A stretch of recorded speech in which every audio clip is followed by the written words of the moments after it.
Welcome, fellow Lions fans. God damn it, we have an injured reserve list as long as my kids' wish list for Santa. Okay, it's my wish list for Santa because fuck them kids. It's the parents who deserve all the presents anyway. Am I right? This year, my wish list is 3 defensive linemen, 2 linebackers, a cornerback, and a partridge in a pear tree. Can't wish for Lions season tickets anymore, though, because Santa sadly can't afford that anymore.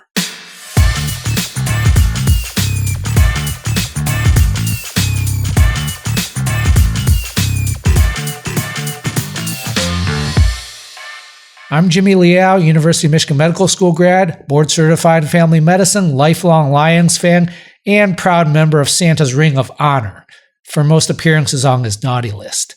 This is the Detroit Lions Podcast Medical Edition, recording this on December 18th, Wednesday. Happy holidays to everyone except the Red Zone channel. Fuck you for running commercials this past weekend, and hope you get cool for the holidays. Shoved up your ass. Today I'm going to review the injuries coming out of the Bills game, do a weekly update of the IR list, lots of changes there, preview the Bears game, and answer in depth a bunch of questions you guys had about the Lions injuries, like what's causing them, what can we do to prevent them in the future. But before I get to all that, I want to start with the Lions season ticket prices, which have gone way up. Some people are reporting it's over doubled in price over the past couple years. I'm not a season ticket holder. I haven't been to a game in Ford Field since 2006, the Rod Marinelli era. I'm living out on the West Coast. Here's my perspective, though, as a visiting fan, which might help explain why ticket prices are so high. I started going to road games about 4 years ago. I've been to Denver, Seattle, New York City, Dallas, Houston, Arizona, Green Bay, Kansas City, Santa Clara, and LA. So I've got a lot of experience buying tickets lately. Like a lot of you, I lived before the internet ticket era and scalped seats many times outside the stadium. Not a pleasant experience, dealing with sketchy scalpers outside the stadium. There's no way to get a specific location in the stadium, no way to get a specific number of seats together, no way to know how much it's going to cost, and you have to worry about getting scammed with fake tickets. It's much more of an obstacle back then to travel for games because of this. It's hard to drop thousands for air, hotel, car, etc. if you don't even know if you're going to be able to get the seats you want. Now with internet exchanges like Ticketmaster, SeatGeek, StubHub, etc., everything's ridiculously easy. Yes, there's an enormous service charge, but in exchange, you're able to pick your exact seats and have it guaranteed months in advance. For those who are hating on Ticketmaster, just know that all the other ticket exchange sites charge almost the exact same fees. And oftentimes Ticketmaster is actually one of the cheaper sites. When I look for tickets, it seems like about 25% of the stadium is for sale at any given time. And there are seats available in every section and almost every row. Go to Ticketmaster right now for the Lions 49ers game if you want to see. Often the tickets are listed and selling for way above face. Why are ticket prices going for so high these days? It's about economics. Visiting fans are willing to pay way more than local home fans for tickets because they're only going to go to maybe one game a year. It's a special occasion. You're already spending thousands to travel there, so you're willing to spend extra for the seats. There's no way for a local home fan to compete with a visiting fan when it comes to bidding for a ticket. A home fan has 8 to 9 games a year to go to as options, whereas the visiting fan may only have this one game. That visiting fan is gonna outbid the home fan. That's why opposing fans have been taking over stadiums lately. They're willing to pay more for that ticket. It's not just Lions fans who are taking over stadiums. As you see visiting fans taking over stadiums everywhere the past few years, and it only seems to be increasing. Just this past week in Seattle, the Packer fans took over. When seats are selling so high, I can see how it's hard for a season ticket holder to turn down a profit. I totally understand the Lions organization for increasing prices when they see how much these tickets are being resold online for. They got all this data. They don't want fans using season tickets as a side hustle to make money off the team. The Lions would prefer to keep the money for themselves as opposed to fans and Ticketmaster getting all that money. And they'd also like to have home fans actually attend the games instead of selling them off. By increasing the season ticket cost, it might actually decrease the number of tickets that are offered for sale, because there isn't as much, if any, profit to be made. I'll defer to season ticket holders for that perspective. Now, I get it sucks for fans who do go to most or all of the games and are getting priced out. But I think the Lions and really all teams are trying to weed out the fans who only go to 1 or 2 games a year or even 0 games and just trying to make money off of these tickets. At some point, you do wonder if teams are going to consider not allowing resale anymore. That actually did happen to a limited extent this year in Arizona to the game I went to in September. Starting this year, the Cardinals put in these new field seats, which are in front of the regular stadium seats. They're literally placed on the field. These seats cost like $1,000 or $2,000 and up, and were not allowed to be resold. The seats were not available on Ticketmaster or any resale site. I called up the Cardinals box office to see if they were purchasable, but they said you had to buy multiple games and you were not allowed to resell them.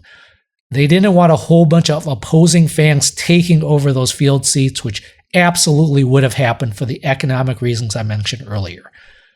There are certainly consequences with restricting resale, as there's going to be more empty seats with people who just can't attend games. There's no perfect solution here.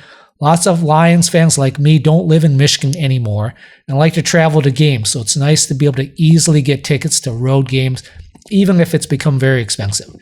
As a traveling fan, I don't want teams to restrict resale, but I understand home fans not liking that the ticket prices are so high now and having a ton of opposing fans take over their stadium. I had a question on X, Robert Silvernail, who asked, how did the Niners fans treat you? I've heard horror stories. I went to the Niners game last year for the NFC Championship game and had no problems at all. All the fans were nice, and some even went out of their way to be extra nice to me as a Lions fan.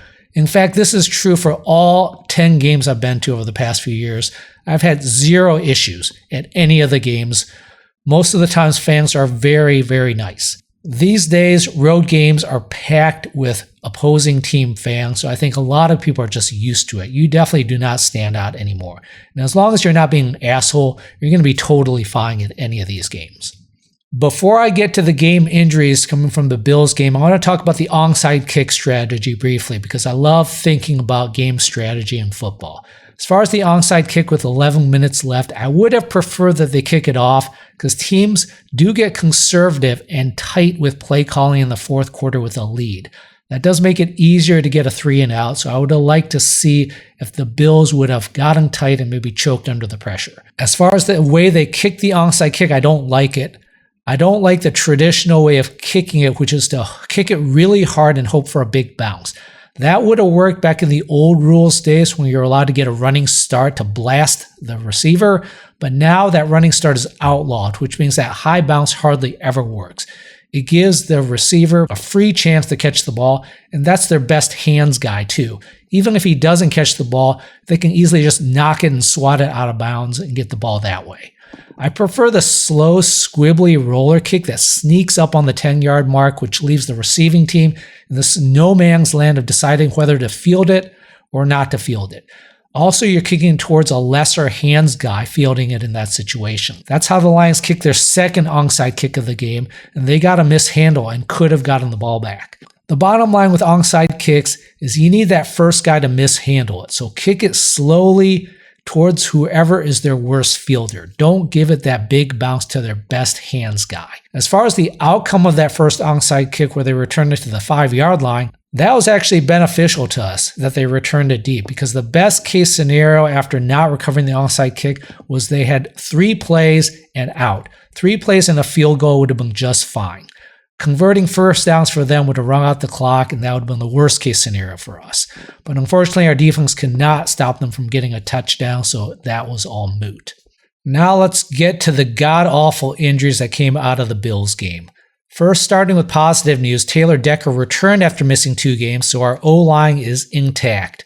I got to give credit to Dan Skipper, who did a good job in replacement. I was very worried based on Skipper's performance in previous years. When Decker went down, I immediately started making funeral arrangements for Goff, which was going to be so tragic that he was going to die the same year he got married. But Skipper held up really well, so I'm not so worried for Goff's health in the future if Decker or Sewell go down for a short time. The most impactful injury was Aleem McNeil's ACL. On video, it wasn't exactly clear which step he took that tore his ACL, but most likely when he landed hard on his right extended leg. Was hoping for just a bone bruise or a mild knee sprain, but ACL tear is what happened. I was worried over the past couple weeks with McNeil with his increased workload with all the other D linemen out. He played 94% of snaps on Thanksgiving versus the Bears. And the very next week, gets a concussion, maybe a jaw injury. Then the week after that, he tears his ACL. I think we got to spread out the snaps more in the future. This is a good example of why it doesn't bother me when guys miss a game or two during the season for minor issues. Every additional play, every additional game adds risk for a season-ending injury. If Aleem would have just taken this game off for his concussion or TMJ or whatever the hell's going on, he probably doesn't tear his ACL this year. The outlook for him, ACL is usually around an 11-month recovery, so expecting him around November 2025. So this definitely affects next season as well. The good news with ACLs is the recovery is very reliable, so no long-term issues usually. Although about 50% of ACLs do have an associated meniscus tear, that potentially can be a long-term issue down the road. Next up is Carlton Davis with his jaw fracture. On video, he got hit on the left side of his head twice during the game. First time in the first quarter, he left for one play. Maybe that started things. Second time was in the second quarter when he left the game for good. He's out for 6 weeks reportedly. Bones generally heal in about 6 to 8 weeks, so that timeline seems appropriate. 6 weeks would put him at the NFC Championship game, so there is a chance he could be back late in the playoffs. This is a major concern for our defense going forward because our defense has been able to hold up pretty well the past few weeks despite a depleted defensive line. I think because our secondary has been so good. We got 2 borderline elite safeties. Tyrion Arnold's been playing much better over the past few weeks with fewer penalties, and Carlton Davis has been rock solid at the other cornerback position. And Amik Robertson's been doing great in the slot. But now with Davis out for weeks, there's a concern now that the dam is going to break for the defense, and our secondary won't be able to cover up the weaknesses of the front 7. Also in the secondary with the injury was Khalil Dorsey. Video showed a right tib-fib fracture near the ankle. Similar injury to Hutch, except Dorsey's might involve the ankle joint. He was officially listed as an ankle. That makes it a potentially worse injury and a potentially more complicated recovery with residual effects. There's a good chance he will be ready by next season, though. He's an unrestricted free agent. The surprising injury report on Monday was David Montgomery with his MCL with potentially needing surgery. On video, it wasn't obvious when this injury happened. At no point did he go down. At no point did he need help getting off. The most suspicious play was midway through the second quarter when his feet got tangled up with Ragnow when he went down. That could have caused his MCL sprain. The next carry after that, his right leg sort of buckled in an unusual way. He played one more snap, then left for the rest of the half. He did return in the third quarter there to start the third quarter with a right knee wrap, and he continued to play into the fourth quarter, so I wasn't overly concerned after the game was over. But unfortunately, a surprise on Monday, something likely showed up on the MRI, which was concerning. MCLs usually heal well without surgery, even complete tears. They usually heal within about 2 to 8 weeks. Surgery would be indicated for something like a distal tear, an avulsion, which is when the ligament tears off the bone or tears off a piece of the bone, an entrapment of the MCL, which could cause it to have difficulty healing together, a multi-ligament tear like we saw with Derek Barnes, who also tore his PCL. Recovery is probably 5 to 6 months if he has surgery, although now new reports on Tuesday and Wednesday suggest that surgery is still not for certain, and there's a chance he might try to let it heal on its own and try to return later this year. So things are up in the air right now. He was not put on IR this week, so things are being left open for David Montgomery to possibly return this year. Other minor issues seen during the game, Tyrion Arnold in the fourth quarter went up high to deflect a pass, landed hard on his head, got up very quickly though, no signs of concussion on the video. Presumably he had a concussion evaluation on the sideline that he passed, and he finished the game. Brian Branch was reaching for his right leg area late in the fourth quarter, which is the second time in 2 weeks he's reached for the right leg. He never left the game, but he was limping towards the end of the game. He did finish the game, though. Unfortunately, he did show up on Wednesday's injury report, so I'll talk about that in a little bit. Now let's get to some Twitter X questions that a lot of you guys were asking. Big question was, is there an underlying cause of all these injuries? First, is turf a factor? Turf is definitely grippier than grass and puts more strain on the joints. You can run faster, you can cut harder on turf, which increases the force on the bodies. This could lead to a fluky bad step or a foot getting trapped type injury. It could also lead to micro tears of ligaments over time, which could cause them to fail. No way to know for sure though with that. Grass is better, but I don't know how you have grass in Detroit in a dome. You probably have to rip off the roof and do what the Packers do, which is a synthetic natural blend. The Packers field is not 100% natural grass. One proposal I've discussed before is to force players to wear shorter cleats on turf, like the field turf shoes, which don't grip as hard and will slip a little bit more, thus mimicking what it's like to play on grass. You're not going to be as fast, you're not going to cut as hard, but I've worn turf shoes on field turf before, and you still get plenty of traction to play sports. If everyone's wearing them, then everyone's going a little bit slower, and it's a level playing field for everybody. Another question is there an issue with the medical or strength and conditioning staff? I don't think so. This is the same medical staff for the offense, which has been remarkably healthy this year. So you can't just cherry pick the bad outcomes on the defense. Also, ligaments can't be strengthened, so there's nothing that medical or strength conditioning can do for that. If anything, the strength conditioning is too good for when the muscles overpower the ligaments and tendons and cause injuries. So maybe we need a shittier strength and conditioning staff. You look at the injuries we've had this year: Hutch with his tib fib, Khalif foot, Carlton Davis jaw, David Montgomery MCL, McNeil stepping wrong with his ACL, Dorsey with his tib fib. These are fluky injuries that can't be blamed on medical. Bottom line is I wouldn't blame the staff for any of these issues. The next question is there anything going forward that the Lions could do differently? I do think there's something the Lions can do differently. I'd like to see a change next year in reducing snap counts for key guys like Hutchinson and McNeil. Hutchinson this year was playing 90+% of snaps in every game. McNeil was over 90% a couple weeks ago after we had all the D-line injuries. To me, that's too much. Each play carries a small risk of a fluky season ender like we saw with Hutch, and probably with McNeil too. Each play also possibly causes wear or micro tears on the ligaments, which over time could cause a rupture. Maybe that's what happened with Aleem. This one's more theoretical though, so can't say this for sure. The bottom line is we're in a position where we shouldn't be going all out in the regular season. We should be pacing our key guys more to increase the likelihood that they'll be healthy in the playoffs. I'd rather be a healthier 7 seed than a banged up 2 seed. I'd also like to see more of a running back rotation. Get Craig Reynolds or Vaki a few snaps a game, maybe 2 or 4 carries a game. I get that Demo and Gibbs are fantastic. You'd like to see them all the time, but the more you play them, the more likely they're going to get hurt. I'd also like to see the cornerbacks get rotated out as well. I know this is not common practice in the NFL, but I don't see why the cornerback starters need to play 100% of snaps. I'm sure they're super tired by the end of the game. Same goes for our safeties. The less you play these guys, the more likely they're going to be available for us in the playoffs. Maybe drop their snap count down to 90% as opposed to 100%. Let's move to the initial Wednesday Lions-Bears injury report.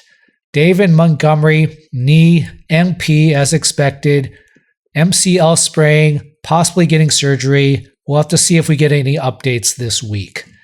Brian Branch surprisingly was on here with a calf with the NP. He had reached for his right leg late in the fourth quarter, which could have been when he hurt his calf. He was limping after that. He did finish the game though. This is a little bit concerning. We're suspecting a calf strain here. That could cause some missed time, depending on the severity. Hopefully we see an upgrade to his practice reports over the course of this week. Graham Glasgow is listed with a knee and an NP. He played 100% of snaps against the Bills. I didn't see any obvious knee issue. He also had a knee injury back in week 2. He hasn't missed a game all year. I'm suspecting he'll play through it, but we'll have to keep an eye on this one. Trevor Nowaski, FP with his concussion. He had a concussion practice last week. The FP means he should play on Sunday. Ifeatu Melifonwu, good news. His first eligibility to come off IR, and he did, starting his 21-day practice window today. With a FP with a hand. Interesting that he is previously listed with a finger, but now it's turned into a hand. Regardless, he could play as soon as this weekend. A bunch of guys were on the report with a rest designation, meaning no injury. Taylor Decker, Frank Ragnow, DJ Reader, Zadarius Smith, Amon-Ra, and Kevin Zeitler. Some notables I want to talk about. Amon-Ra St. Brown played with food poisoning last game. Medically, this is likely infectious gastroenteritis. Usually not a serious issue, can cause vomiting and diarrhea, can cause dehydration and weakness. Typically resolves within 2 or 3 days, so there should not be any issue for this weekend. The Bears report is pretty minimal. They have a couple offensive line issues though. Braxton Jones, concussion NP. He's the starting left tackle. He missed last game with this concussion. The NP is not a good sign for him, and he might miss another game. Tevin Jenkins, the starting left guard, played 96% of snaps last game, but is an NP today with a calf, so that's something to monitor. Also on the Bears reports, Gervon Dexter, defensive lineman with a knee and NP. He's a starting defensive tackle that missed last game, so he might miss another. Ryan Bates is a backup offensive lineman, concussion NP. Daryl Taylor, defensive lineman with a shoulder FP. He hurt his left shoulder last game, but looks like he'll play. Rashawn Johnson, running back, concussion FP. He missed the last 2 games, but looks like he's going to be ready. He has 139 rushing yards on the year behind the starter DeAndre Swift. Let's finish up with the weekly segment IR list status update. Alex Anzalone should be returning soon from his left forearm fracture. I'm surprised his 21-day practice window did not open today, though. I was expecting him to be ready by the Vikings game, which would have been 7 weeks post-fracture. That's only 18 days away. There's still a chance he could start practice later this week, but if he doesn't, then we might not see him until the playoffs. Khalif Raymond with his left foot, expected to be ready by the start of the playoffs. His 21-day practice window is eligible to open next week and should open at that time. Ennis Rakestraw with his hamstring was eligible to return this week, but his 21-day practice window did not open today. That means he's not going to play this weekend, and he might be more than 3 weeks away still. Jalen Reeves-Maybin with his neck is eligible to return anytime, but still has not had his 21-day practice window open yet. That also implies he's at least 3 weeks away. Late playoff possibilities, Carlton Davis with his jaw fracture. 6-week estimate would put him at the NFC Championship game. Aiden Hutchinson with his left tib fib fracture. Still expecting very limited action in the Super Bowl. He went on a podcast earlier this week saying he's expecting to play in the Super Bowl, and I agree with him. He'll play, not at his usual self, though. Not expected to return, Derek Barnes with his right MCL-PCL surgery. John Cominsky with his MCL surgery. Today, Dan Campbell stated he was unlikely to return this season. Aleem McNeil with his right ACL. Khalil Dorsey with his right ankle leg fracture.